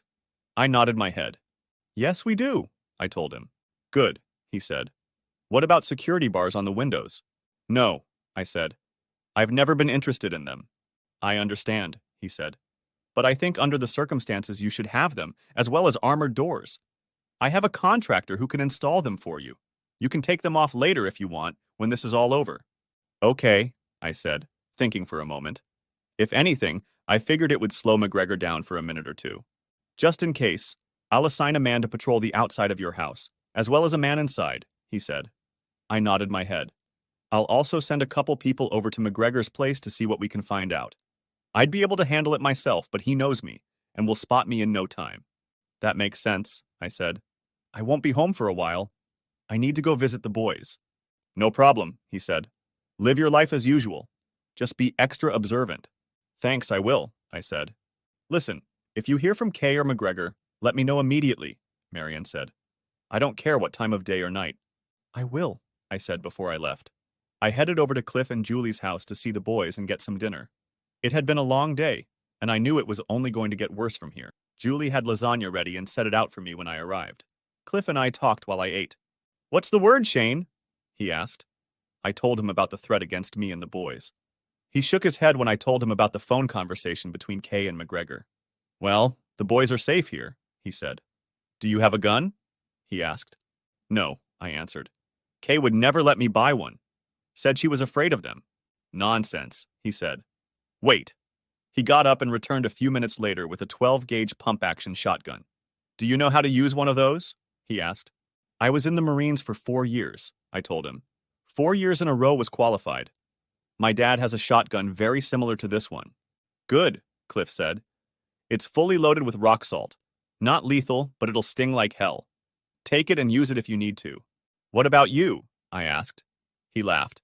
I have 2 more of these in an AR-15, he said. We're protected. Thanks, I said. Anytime, he said. Look, son, I can't tell you how sorry I am that all this happened. It's not your fault, I told him. You didn't make her do what she did. I just don't know how I'm supposed to explain it to the boys. Explain what, Dad? I heard John question from the doorway. I gestured for him to come over and then hugged him as tightly as I could. John, I said, I've never lied to you boys, and I'm not about to start now. You should know that you may hear some very bad things about your mother in the next few days. She cheated on you, didn't she? He asked. I nodded my head slowly. How do you convey to your young children that their mother is a whore? Yes, son, she cheated, I said. I hate her, he exclaimed, tears streaming from his eyes. No, son, you should never say that, I told him. She's done some bad things, and she'll have to pay for it, but she's still your mother. But you hate her, he said. I can tell. Damn, I thought. How do you explain something like that to a 10-year-old boy? The thing is, he was right. At that moment, I hated her with every fiber of my being. It's different, son, I told him. What your mother did, she did on purpose to hurt me. But if she hurt you, didn't she hurt Robbie and me too? He asked.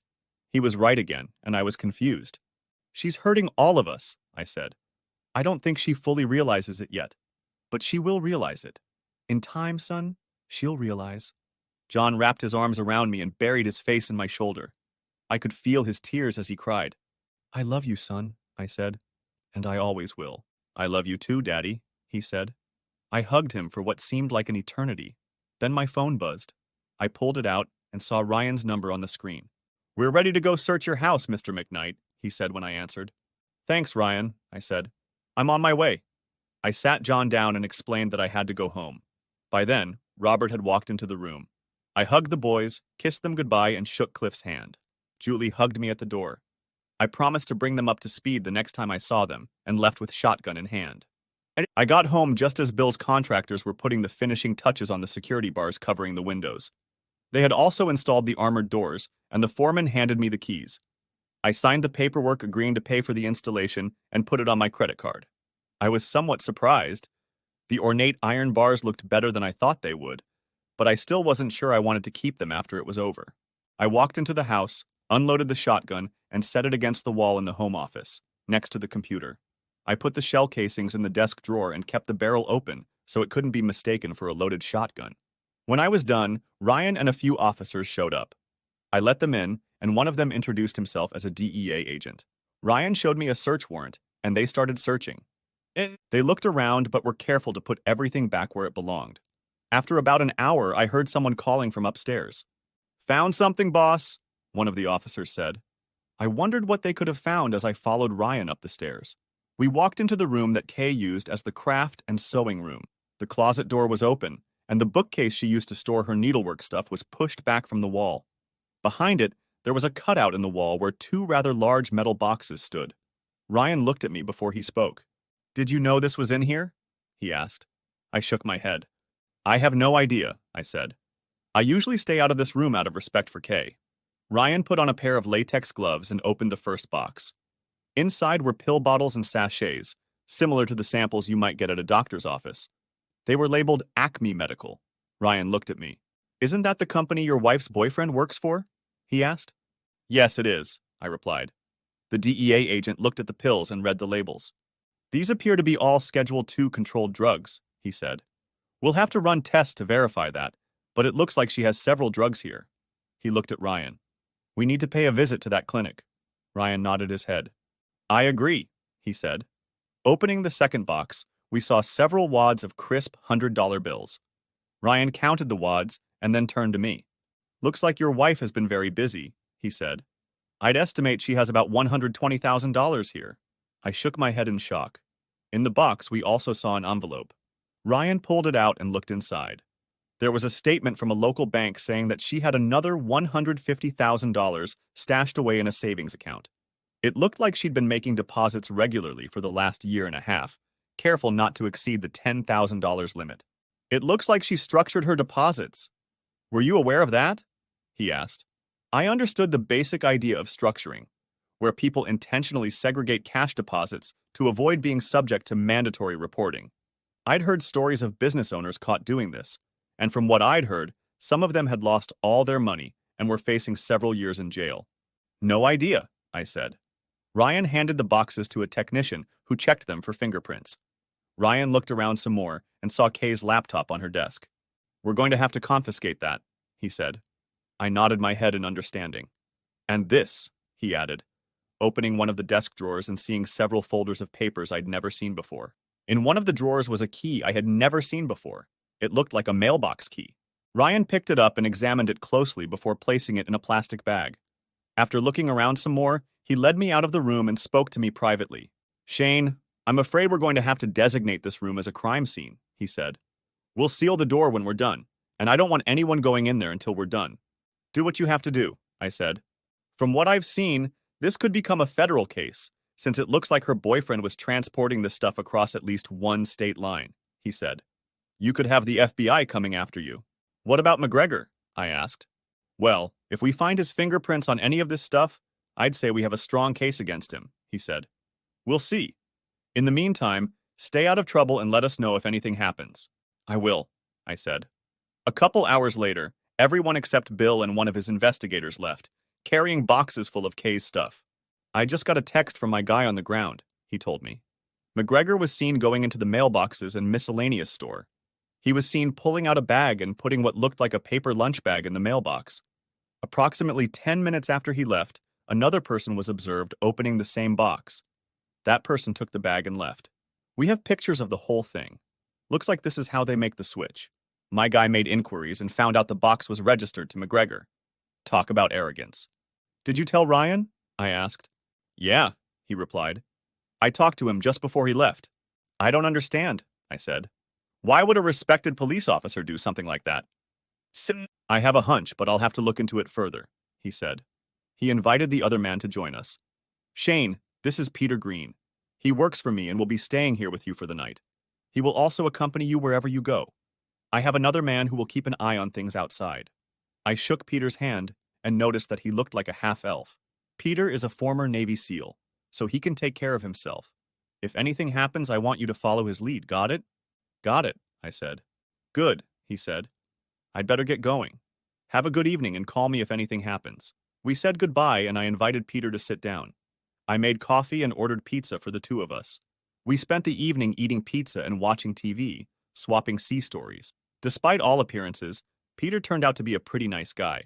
Finally, around 9 o'clock in the evening, I checked to see if there was any new activity on Kay's phone, and finding none, I grabbed my loaded shotgun and headed to bed, making sure Peter was set for the evening.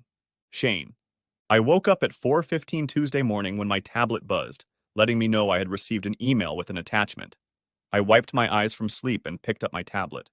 Opening the email, I found a letter from an address that I now knew belonged to Dan. Opening the email, I found a short note asking me to watch the attached video. She was already having fun with more than one man. There were several. I rewound the video until I saw her looking into the camera as if preparing to say something. What do you think of your whore wife now, asshole? She asked. Do you like what you see? I sure hope so.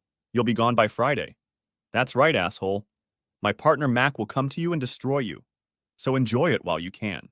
Then I'll take your insurance money and spend the rest of my life having fun however I want, and with whomever I want. By the way, asshole, she said. Screw you, she exclaimed, raising both middle fingers up. And screw your stupid family vacation, she laughed. Shocked, I finished the video and sent it to Marion. I called her to let her know it had been sent. She answered on the first ring. Good morning, Shane, she said, as if she was still asleep. Is everything okay? No, I said. I'm sorry to call you so early, but I just got the video from Kay and it's disgusting. But there's a part in there where she admits to conspiring to destroy me. What? Asked Marion, shocked. Yeah, I said. That's pretty shocking. Good, she said. I'll take a quick look at it. Be in my office at 7:30 if you can. I'll be there, I said. I got up, unable to go back to sleep, showered, shaved, and got dressed. I went downstairs and made fresh coffee. Peter was already awake and watching the news. I offered him a cup of coffee and he accepted.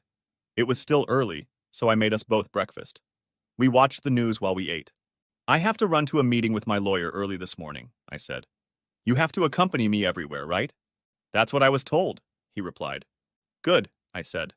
Do you need to freshen up, take a shower or anything? Already did, he said. I grabbed a couple paper coffee cups and sleeves and poured us each a cup. After locking the door, we went out. When we got there, Marion was already in her office. Ryan and Bill were in the office as well. She looked up when I walked in and waved us in. Good morning, Shane, she said. Ryan nodded and said a polite but curt, morning. Good morning, I said, nodding to Ryan. He looked like he hadn't gotten any sleep at all. We went over the video you got this morning, Marion said. I found the part you were talking about, and it looks like a confession to me. It feels that way to me too, Ryan said. Along with the threat of child endangerment. I've already informed my boss. And what did he say? I asked. He agrees with my assessment of the situation, Ryan said. The arrest warrant was turned over to the LA County Sheriff's Department last night, and the feds got a warrant for Dan's arrest. They assured us that Kay and her lover will be picked up this morning. My office is expediting the extradition papers as we speak. That was fast, I said. Well, when there's a clear threat to the kids, we don't play around, he said. Besides, thanks to Bill's investigators and our friends at the DEA, we were able to get enough information to show sufficient cause to arrest McGregor. They'll be taking him from his apartment at any moment, if they haven't already. I take it you've made some progress in your investigation? I asked. Yes, Ryan said. It looks like McGregor had a pretty good operation that worked for him. The feds are officially calling it a criminal enterprise, which could mean a life sentence. Why? I asked, shaking my head. He's a police captain, for crying out loud. He's up to his eyeballs in debt, Bill said. His wife caught him cheating and divorced him a couple years ago. Gave him to the cleaners. He's barely making ends meet, paying alimony and everything else. Ryan looked at his watch. I better get going, he said. I haven't slept in 2 days. Now all I have to do is wait. The feds are going to check out some clinics in the area and are showing interest in your wife's lover. Call me if you hear anything, okay? I nodded my head and shook his hand, thanking him for his efforts. This definitely makes a difference with your divorce, Marion said. No doubt the court will let her take the kids. Besides, she'll be behind bars. I suggest we don't sue her until we see what the court does. We will have a much better chance if she ends up in jail. However, there is still the matter of the 2 biological fathers. I've done preliminary research on both of them. I don't think you'll get anything out of Mike Jacques, the father of your oldest child. He simply has no real assets to speak of. Dr. Winstead, on the other hand, is another matter. If you want, Shane, I can start the paperwork and maybe negotiate something with him. We might even be able to settle without filing any paperwork or going to court. Is that something you'd like to pursue? Absolutely, I said. Good, she said. Why don't you go home and get some rest and I'll get back to you. I thanked her and left, and Peter followed me. Early in the morning, I was awakened by a loud banging. At first, I thought it was in my head, but I soon realized it was the door. I looked at the clock.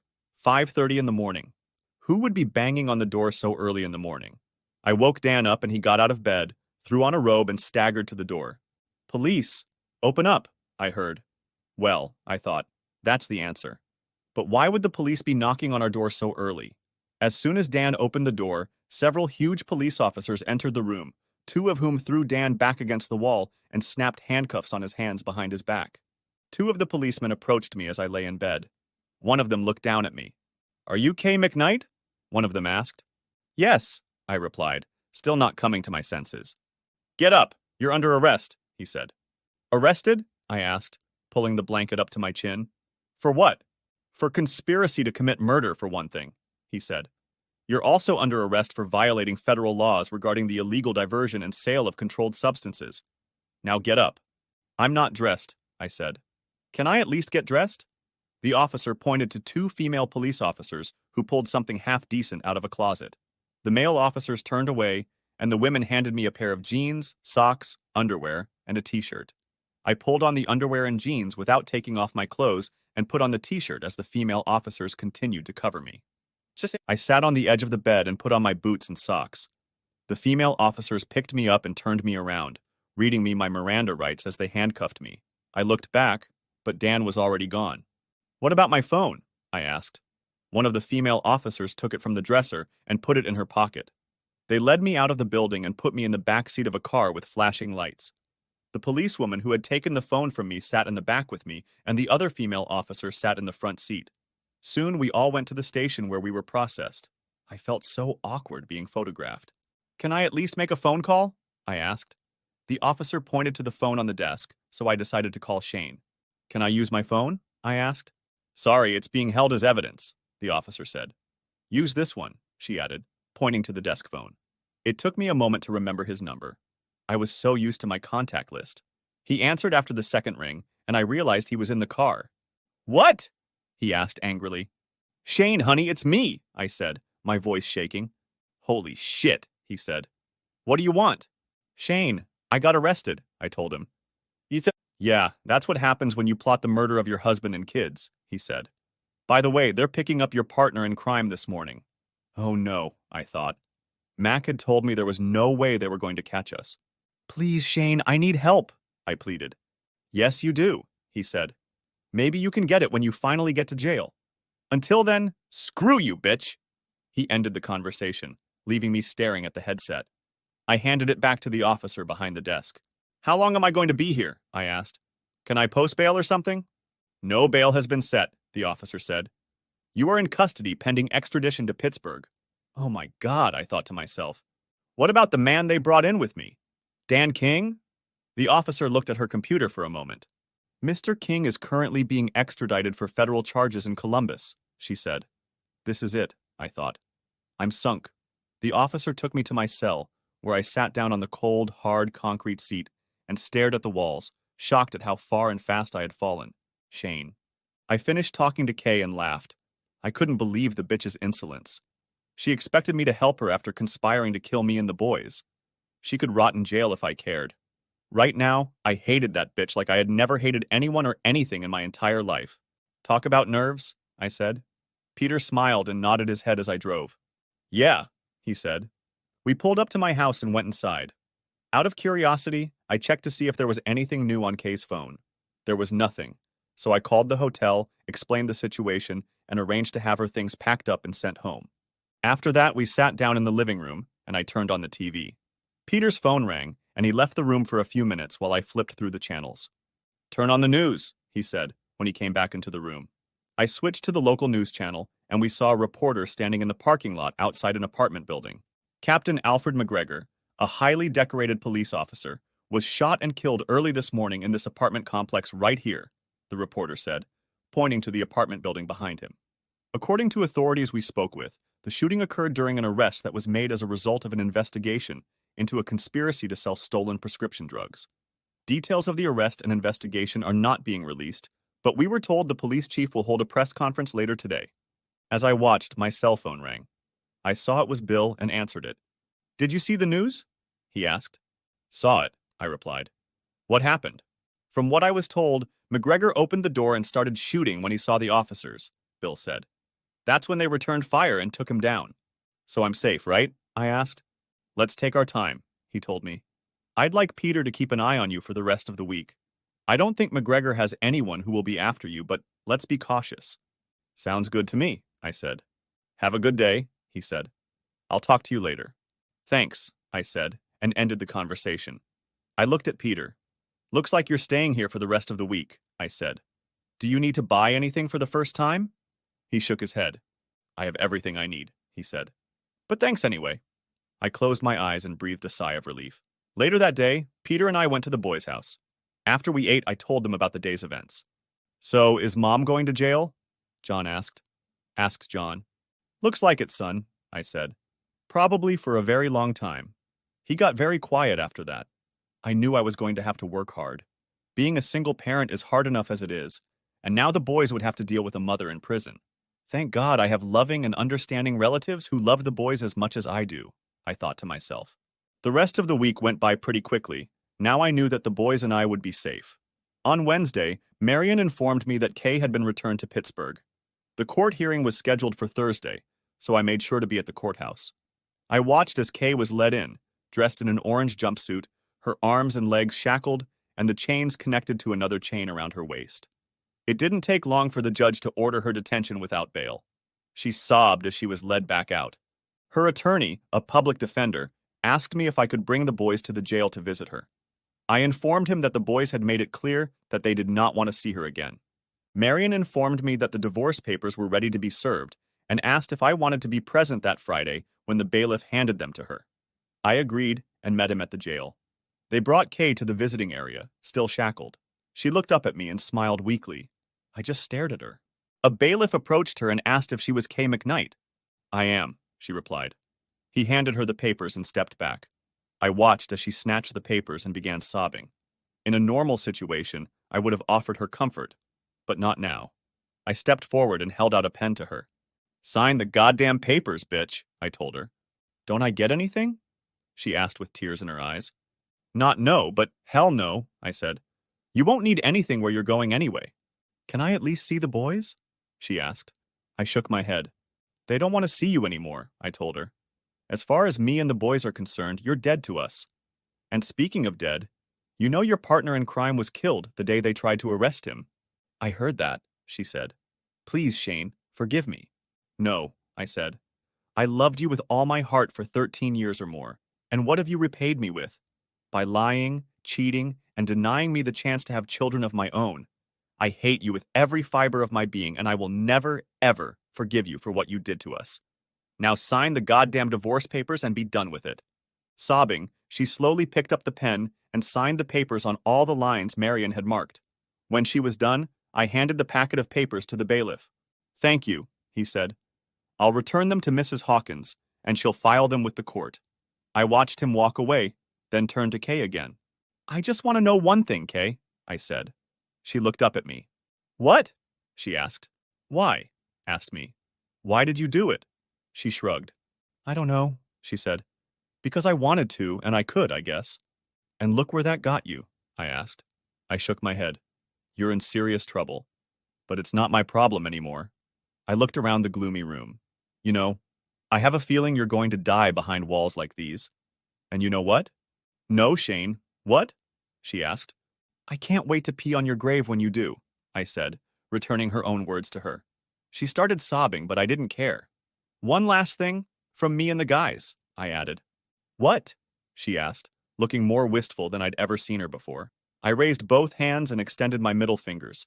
Screw you, bitch, I said, and turned away. I heard her sobbing uncontrollably as I walked away. Too bad, I thought. Epilogue. Kay's murder-for-hire trial went pretty quickly. Since the boys were also the target of her plan, she was sentenced to a term ranging from 25 years to life. The federal drug investigation dragged on for several more months, and Kay ended up getting an additional life sentence for her role in what prosecutors officially called a criminal enterprise. She could have been sentenced to death because the drugs she gave McGregor were ultimately linked to at least 2 deaths. Dan was tried separately for his role and was also sentenced to life in prison. My boys and I went on with our lives. They never wanted to visit their mother, so I respected their wishes and didn't insist on it, although Cliff and Julie did visit their daughter once a month. It took some time to get used to being single parents. Cliff and Julie helped out a lot, and the boys enjoyed spending time with their grandparents. Julie kept urging me to find a nice girl and settle down, but I just wasn't ready. After what Kay had done, I wasn't sure I could trust or love another woman again. However, a couple weeks after Kay signed the divorce papers, I had a vasectomy reversal, even though the doctor said it might be a long time before I could father children. A few weeks after Kay signed the divorce papers, Marion contacted me and said she had something for me. What? I asked. You need to come by my office, she said. So I went. When I arrived, she pulled out a bottle of champagne, which she kept in an ice bucket, and poured a couple glasses. One of them she held out to me along with an envelope. Go ahead and open it, she said. I opened the envelope and found a check for $5 million, signed by Dr. Winstead. I looked at her, shocked. How did you manage that? I asked. Well, she said, I convinced Dr. Winstead that it was in his best interest to settle with you. After I pointed out the potentially devastating and embarrassing divorce his wife would almost certainly want, and the damage to his reputation as a scientist and healer, he decided to enter into an out-of-court agreement rather than try to explain why he forced you to undergo an unnecessary medical procedure after your wife became pregnant. Wow, I said. Remind me never to get on your bad side. She laughed. By the way, that's your after-tax profit, she said. He also paid all your fees and expenses. He must be a very rich man, I said. She shook her head. He is, she said. Just last year alone, he gave more to charity than he did this year, so he's not that bad off. She raised her glass in a toast, and I joined her. My self-exile from women lasted about 5 years. That's when I met Lori Reynolds, one of John's teachers. Like me, she was a single-parent family with one son, a year younger than John. She too was divorced and trusted men about as much as I trusted women. We dated for about a year until I got up the courage to pop the question. She said yes, and a couple months later we were married. About a year after that, she gave birth to a baby girl, Sarah Jane, named after both of our mothers. Tears filled my eyes as I held that little ball of joy in my arms for the first time. Lori realized that Sarah was the first baby I had actually given birth to and hugged me tightly.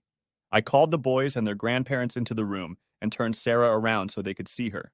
Boys, I said, looking at Cliff and Julie. Meet your new sister, Sarah Jane. They immediately snuggled up to her, and I knew it was going to be okay. While Lori, the kids, and I moved on with our lives, Kay's life went downhill and continued for about 6 more years after Sarah was born. A few months after her first conviction, Kay was diagnosed with HIV and was separated from the rest of the inmates. She died of full-blown AIDS about 13 years after her initial diagnosis. Since no one wanted to claim her body, she was buried in Potter's Field with a simple plaque with her inmate number. I wanted so badly to fulfill my promise to pee on her grave, but Lori convinced me otherwise. "Come on, sit here with me," she said as I walked out onto the back porch. When I sat down, she poured me a cup of her chamomile tea. I thanked her and took a sip, savoring the flavor. She looked at me for a moment before saying something.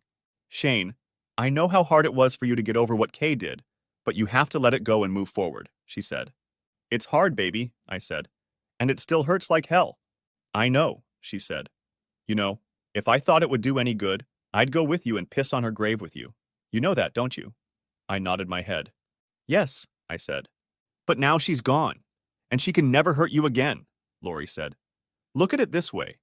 Kay suffered from AIDS for almost as long as you were married to her. She died in that horrible place, unloved, unforgiven, abandoned, and forgotten by everyone. She paid the ultimate price for what she did. What else can you do?" I had to admit she was right. "Have you told the boys yet?" she asked. By this time, all the boys had left home and were in college. "I told John and Robert," I replied. "At first they thought I was talking about you. Then I told them I meant their own mother." "How did they take that?" she asked. "They didn't seem to care," I said. "And what does that tell you?" she asked. "Probably about them moving on with their lives," I said in response. "That's right," she said. "They've moved on with themselves. And so should you. Shane, you're the best husband a girl could wish for, and you're the best father any child could dream of. Think about it. You loved and raised John and Robert even after you found out you weren't their biological father.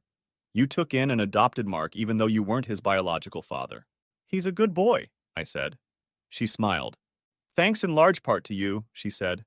"You taught him what it means to be a man, and I know for a fact that he considers you his real father." We looked at Sarah, who was playing in the yard. "Didn't you tell me once that Kay wanted that Dan guy to give her a daughter?" asked Lori. "Yeah, that's right," I replied. It seemed like an eternity had passed since that fateful Friday night, but I still hadn't forgotten her words. "Just think about it," Lori said. "If she hadn't been so stupid and greedy and selfish, you could have given her that daughter, and Sarah would never have been born." I had to admit she was right. I hadn't thought about the irony of the whole situation before. I kissed my wife. Suddenly, I heard Sarah come toward us, holding a white flower with 3 petals. "Daddy," she said, "look what I have for you." I looked up as she held out the flower to me. I recognized it as a white trillium, a flower that grew in abundance in area parks. Kay often made small bouquets of them. I liked the white variety, but hated the rotten smell of the red ones. "Thank you, dear," I said. "That woman said you really like them," Sarah said. Lori and I looked around the yard but didn't see anyone. "Which lady?" asked Lori. "That one over there," said Sarah, pointing to the part of the yard where she was playing. We looked, but didn't see anyone. Goosebumps ran down my spine, and we looked at each other. There was no sign that anyone was there. "What else did the woman say?" asked Lori. Sarah shrugged her shoulders. "She said to tell you that she's sorry for everything and wants you to forgive her," Sarah said, looking at me. I still couldn't see anyone, but I noticed the vegetation swaying slightly, as if touched by a light breeze. We felt a sudden gust of cold air, but it disappeared as quickly as it had appeared. I looked at Lori, tears glistening in my eyes. I nodded my head. "I guess it's time," I said, knowing this was going to be the hardest thing I'd ever done. Lori smiled, and Sarah put her arms around my neck. After all, Kay is now dead and buried, a part of my past. These 2 girls are my present and future, I thought, and they deserve my full love and attention. "I forgive you, Kay," I whispered, looking up at the sky. Sarah hugged me tighter and kissed my cheek. "I love you, Daddy," she said. "Thank you." She slid off my lap and ran back into the yard. I looked at my wife, wondering what the hell had just happened. She smiled and kissed me on the lips. At that moment, I felt happier and more content than I had ever felt in a long time, as if a huge weight had been lifted off my shoulders. Maybe, I thought to myself, happiness really is the best revenge. The end. Thanks for watching. I hope you enjoyed it. So subscribe to my channel and watch the next video.